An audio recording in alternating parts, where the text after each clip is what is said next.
Bíblia, Êxodo capítulo 12. Desta vez vamos fazer a leitura apenas dos versículos 13 e 14. Êxodo 12, versículos 13 e 14. O texto diz assim: o sangue vos será por sinal nas casas em que estiverdes. Quando eu vir o sangue, passarei por vós, e não haverá entre vós praga destruidora, quando eu ferir a terra do Egito. Este dia vos será por memorial, e o celebrareis como solenidade ao Senhor. Nas vossas gerações o celebrareis por estatuto perpétuo. Vamos orar? Senhor, obrigado pela tua palavra, e agora rogamos que o teu Santo Espírito nos auxilie na apresentação da mesma, assim como este mesmo Espírito Santo possa aplicá-la aos nossos corações. Isso rogamos no nome santo de Jesus. Amém.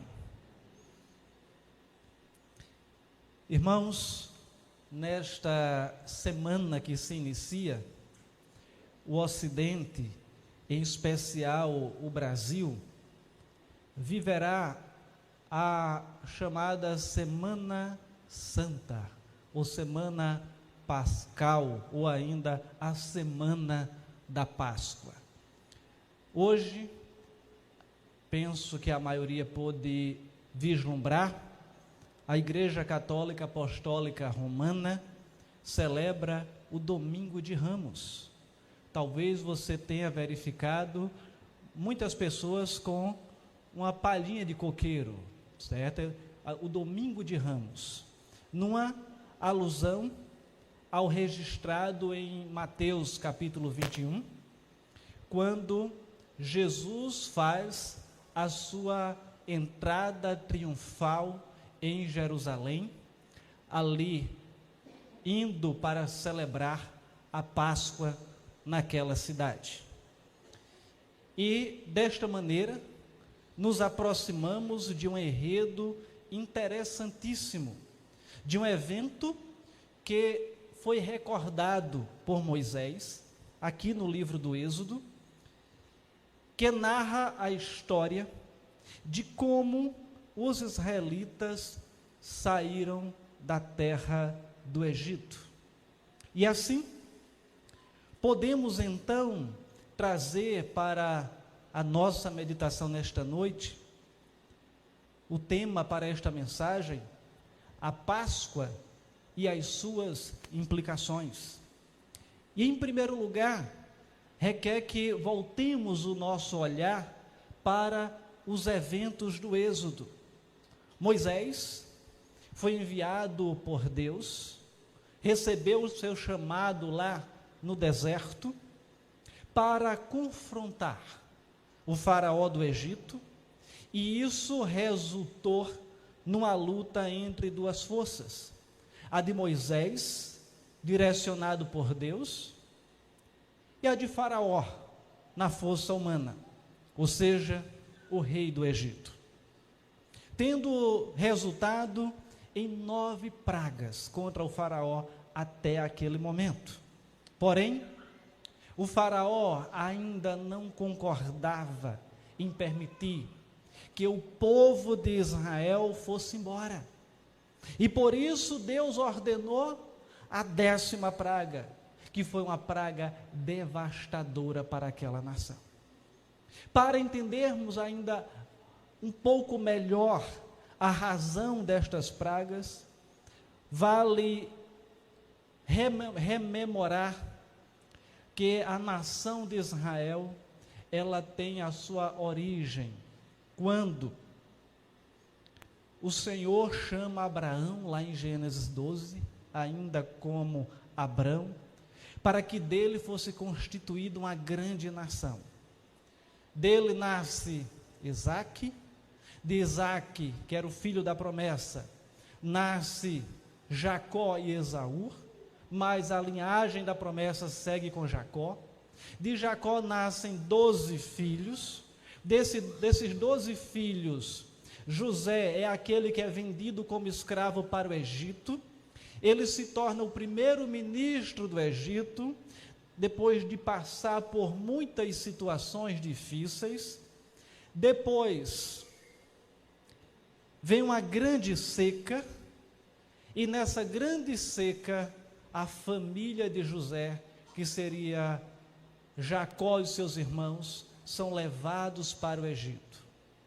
E essa família se torna numerosa, gigantesca, ao ponto de a época em que Deus convoca Moisés para libertar aquele povo, a Bíblia narra que eram 600.000 homens, sem contar os meninos e sem contar as mulheres também.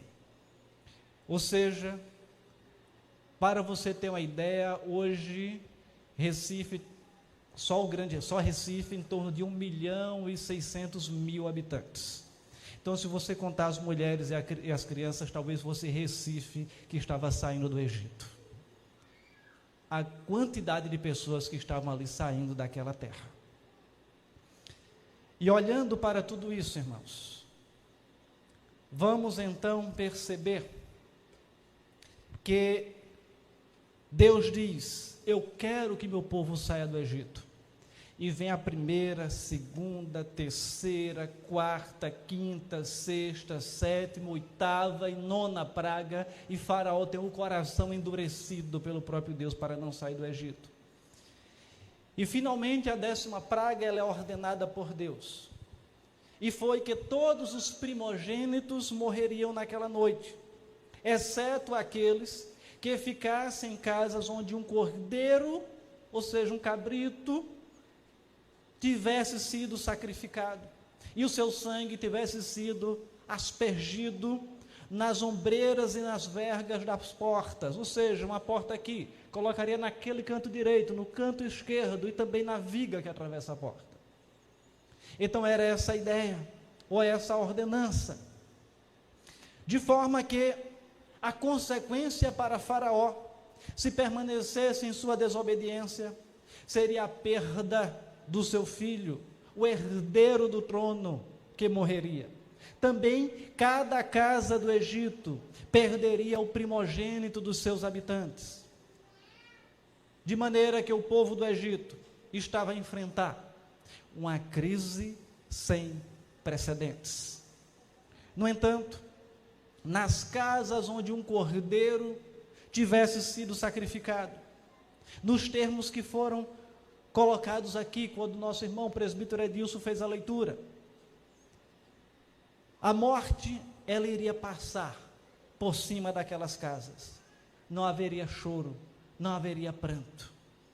E quando se olha para essa expressão, a expressão de que o anjo iria passar por cima das casas, é a expressão pachá, o pechá em hebraico, que traduzido é justamente Páscoa. Ou seja, o anjo iria saltar, iria passar por cima daquelas casas onde houvesse o sinal do sangue do Cordeiro. E esse dia foi então chamado de Páscoa, ou simplesmente a passagem. E também as implicações da Páscoa, além de apontar para esse enredo ali no Egito, a Páscoa, ela se manifesta também como um sinal, então, de salvação. O verso 13 diz o que? O versículo 13, acompanhem comigo. O sangue vos será por sinal nas casas em que estiverdes. Quando eu vir o sangue, passarei por vós, e não haverá entre vós praga destruidora, quando eu ferir a terra do Egito. Apesar do Senhor procurar o sangue à volta da porta, e ao ver isso passasse por cima, o sangue não era um sinal para ele. Ele diz claramente: o sangue vos será por sinal. Ou seja, ele diz que o sangue era um sinal para o povo. Também é um sinal para todos nós que lemos esta narrativa. Depois deste acontecimento, o Senhor ordena, o versículo 14, veja o que é que diz: este dia vos será por memorial, e o celebrareis como solenidade ao Senhor nas vossas gerações. Nas vossas gerações o celebrarei por estatuto perpétuo. Ou seja, nós encontramos aqui uma outra implicação da Páscoa, que é a celebração perpétua, a celebração permanente. Nós vemos no princípio desse texto também que a saída do Egito, ele inaugurou um novo calendário para os israelitas. O versículo 1, 1 e 2 diz assim, acompanhe, capítulo 12, versículos 1 e 2. Disse o Senhor a Moisés e a Arão, na terra do Egito: este mês vos será o principal dos meses, será o primeiro mês do ano. Vamos então perceber que ali foi ordenado para que aquele povo começasse, a partir da história deles, um novo calendário. E seria também celebrada a Páscoa naquele dia em cada ano. E o calendário judaico, ele é um pouco diferente do calendário ocidental. E a data da Páscoa, no nosso, muda a cada ano. Mas no calendário judaico, neste, ele tem uma data fixa.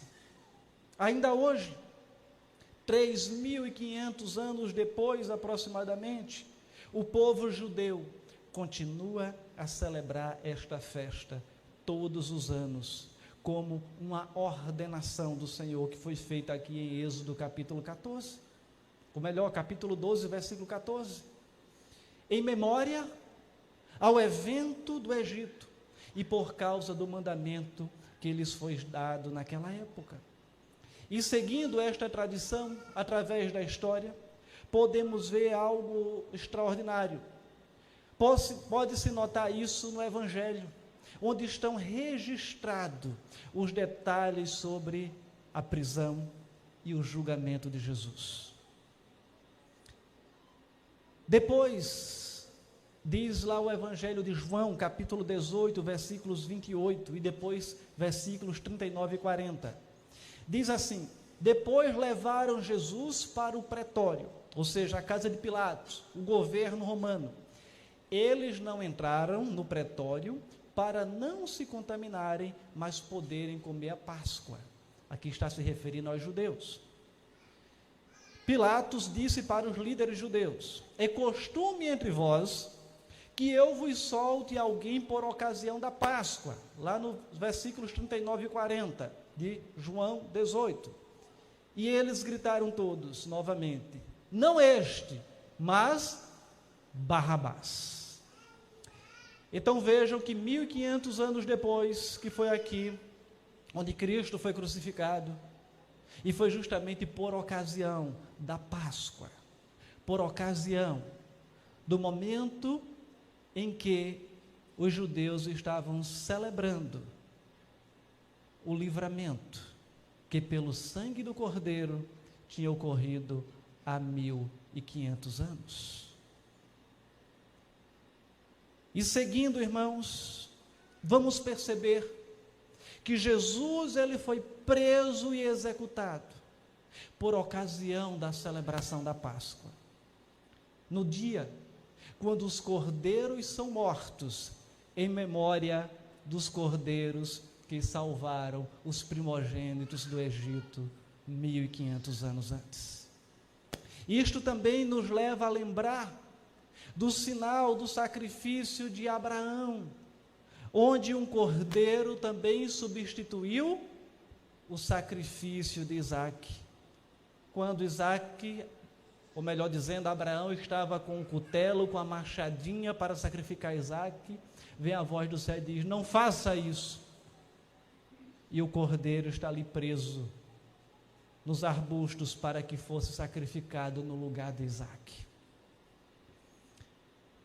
E é interessante que João Batista, conforme registrado no Evangelho de João, capítulo 1, versículo 29, diz o seguinte: viu João a Jesus que vinha para ele e disse: eis o Cordeiro de Deus, que tira o pecado do mundo.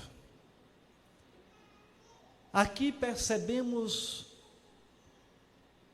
que Jesus, o Cordeiro de Deus, agora ele é crucificado, no mesmo dia quando todos os judeus que viviam naquela época estavam também a sacrificar um cordeiro, em memória da primeira Páscoa, em memória da passagem, quando o anjo da morte passou sobre os primogênitos lá no Egito.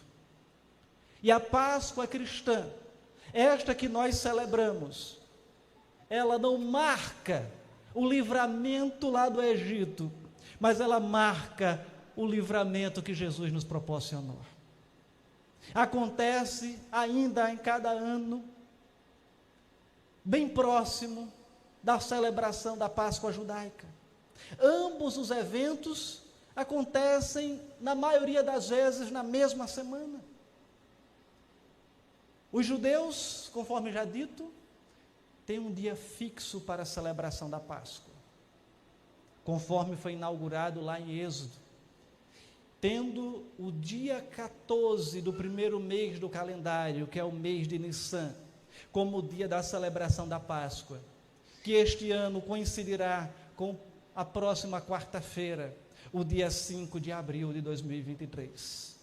Já o Ocidente, nós, inclusive o Brasil, que utilizamos o chamado calendário gregoriano, vamos celebrar a Páscoa no dia 9 de abril, no próximo domingo. Eles em alusão ainda ao livramento do Egito, e nós em alusão ao livramento que Cristo traz sobre nós.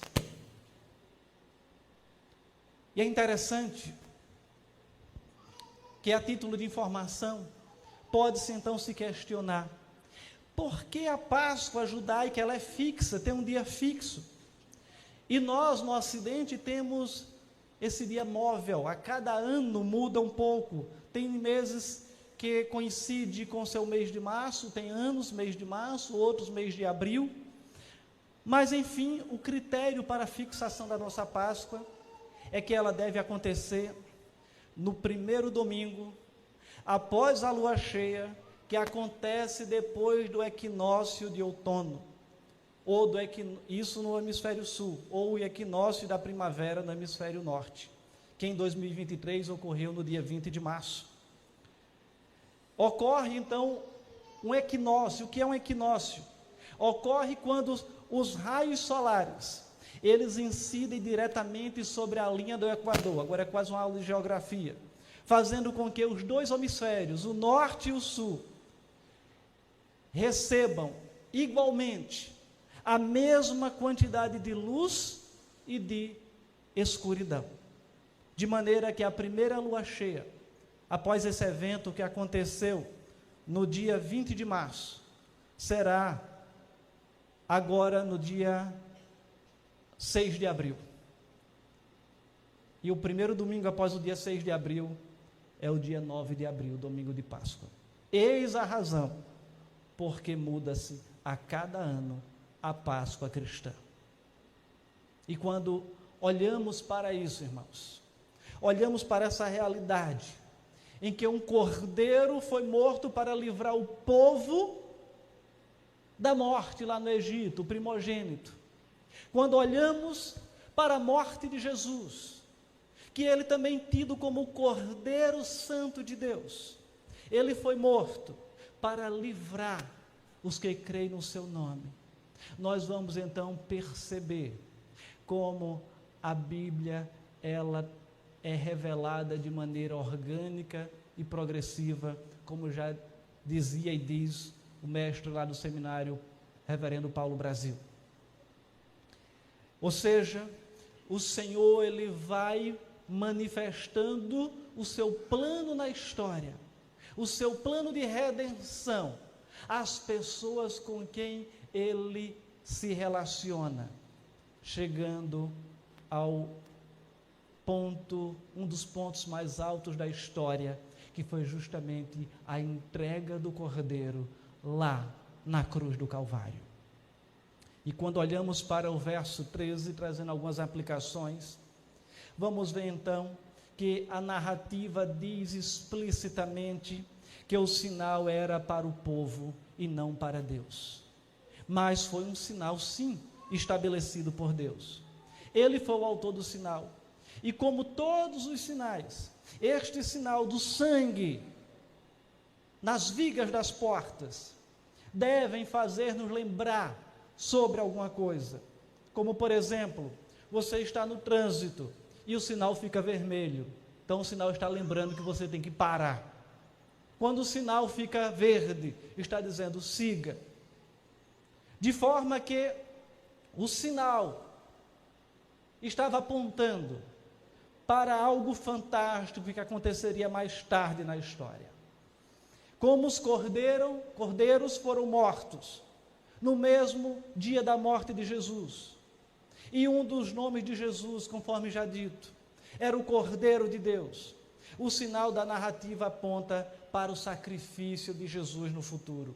É o que a teologia chama de um tipo de Cristo.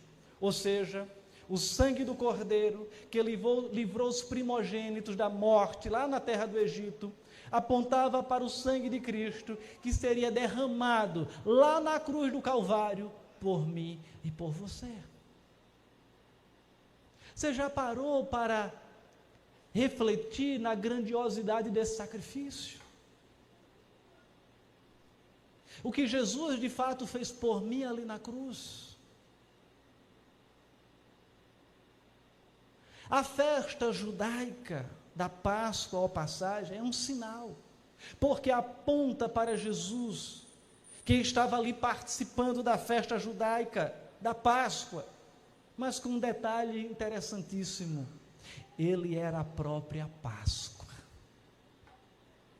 por meio da crucificação. Ele estava sendo crucificado por nós. Ele foi o nosso livramento. Ele foi o nosso pechá. Por causa dele, o anjo da morte, a condenação eterna, passou sobre nós. O sinal estava lá para indicar a futura morte do Messias. Na primeira Páscoa judaica, os cordeiros foram sacrificados, e o seu sangue, conforme já dito e repetido, foi aspergido nas portas, para que as pessoas pudessem viver. Portanto, este sinal, indicando Jesus, declara que ele, o Cordeiro de Deus, foi também oferecido, e o seu sangue foi também derramado, para que eu e você pudéssemos encontrar vida, encontrar a vida eterna.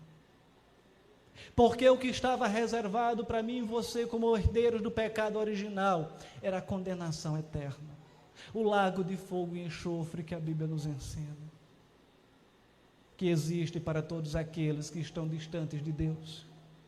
Então Jesus vem agora pelo seu sacrifício e reata o nosso relacionamento com Deus, esse relacionamento que foi quebrado lá no passado. E olhando para tudo isso, é necessário que fixemos em nossas mentes o que é Páscoa. Páscoa é livramento, o livramento que Deus proporcionou pelo sangue do Cordeiro aos primogênitos de Israel na terra do Egito, por ocasião da 10ª praga. Páscoa é o livramento que Deus proporcionou a todos nós que cremos no plano de salvação, por meio do sangue do Cordeiro, que foi derramado na cruz, no monte chamada Caveira, ou seja, Calvário, por ocasião da crucificação de Jesus. Ficou claro o significado da Páscoa? Ao entender o significado da Páscoa, somos chamados a viver a Páscoa em nossas vidas. Não apenas em um domingo, não apenas em uma semana, mas todos os dias do nosso viver. Somos chamados a olhar para o que Cristo fez ali na cruz. Por mais que os filmes possam retratar como foi horrenda a morte de Jesus, alguém que não merecia estar ali na cruz, não consegue trazer a profundidade do que aquilo representa. Talvez o filme mais sangrento que possa retratar a morte de Jesus foi o de Mel Gibson, por volta de 2005, 2006, não me recordo ao certo, quando ele foi produzido. Mas nenhum outro filme, por mais sangrento que seja, ele pode retratar a intensidade do sofrimento de Cristo ali na cruz por mim ou por você. Porque quando Cristo gritou, Labá, Lama, Sabactane, estava simplesmente dizendo, Deus meu, por que me desamparaste? Ou seja, foi o ponto em que ele estava totalmente abandonado por Deus, recebendo a punição do meu e do seu pecado ali naquela cruz do Calvário.